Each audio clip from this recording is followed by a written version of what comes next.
I was listening to, Miles Davis, Yep. Sonny Rollins in particular, and I picked up a little bit on Jim Hall. The record they made together called The Bridge and I was playing with this alto saxophonist, and we were trying to cop all that stuff off that Sonny Rollins record. And then people like Cannonball Adderley and all the people of that era. I guess I was really kind of a jazz fanatic at that, Right. at 17 years old.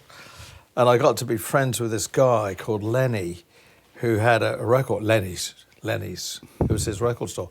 He was a jazz fanatic. He taught me a lot. Mm-hmm. So I really got sort of subsumed by American jazz, really, more than anything else, because there was nothing like that coming out of England. How does that transition to being in one of the greatest rock bands of all time? Yeah. How do you transition into becoming a rock guitar player? Well, I did. I did. In my case, I moved to London, and I was playing at this club called the Flamingo, which is pretty much was a very hot spot to play. I was in a rhythm and blues band called Zoot Money's Big Roll Band. Oh yeah. Yeah, and we were a hot band, very popular. We played literally 8 nights a week for years on end. And it was incredible because at that age, I was 19, we're playing all the time. We went to Germany and we played 6 sets a night till like 3 in the morning. It was full on, Yeah. And so I was exposed to a lot of music. Then I started listening to people like James Brown, Ray Charles, all the great American rhythm and blues artists. I'd like to take a second to talk to you about this channel. This is actually Rick Beato 2. I've had it since the beginning of my main channel, and many of you are not subscribed. As a matter of fact, 87% of the people that watch this channel regularly are not subscribed.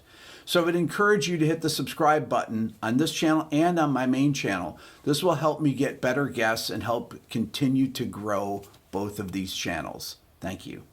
Because we did rhythm and blues. At one point, our set was just James Brown live at the Apollo. Nice. We just did it note for note, side A and side B. Another one I was listening to at that point, of course, was Grant Green, who was pretty influential to me. That was kind of a different thing, but I liked Grant Green. I got as many records of his as I could.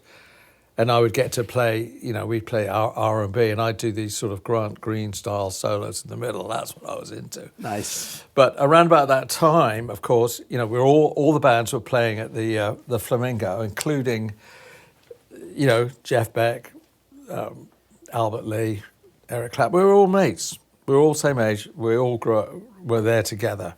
Eric had left the Yardbirds and was playing with John Mayall. Mm-hmm. He was into his thing. He was the blues. Eric was helping the blues, American blues, surface in the UK. When he started, he was very purist and very religious about it, very straight down the line. There was nothing else. Mm-hmm.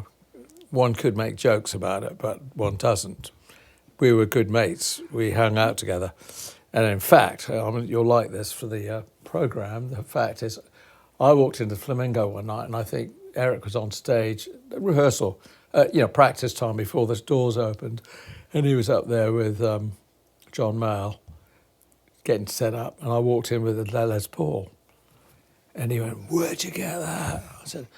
He said, "Oh," and he saw this beautiful Sunburst Les Paul I had.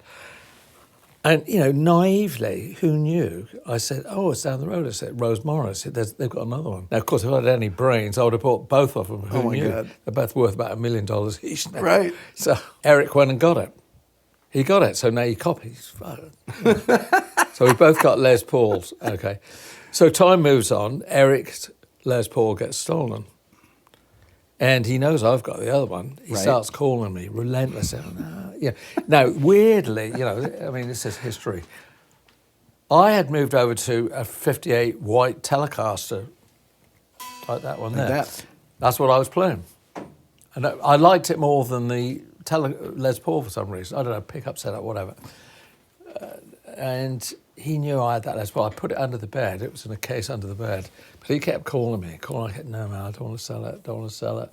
But I felt a little bit weird about it because it seemed like the back pickup didn't work. Because none of us knew shit about electronics.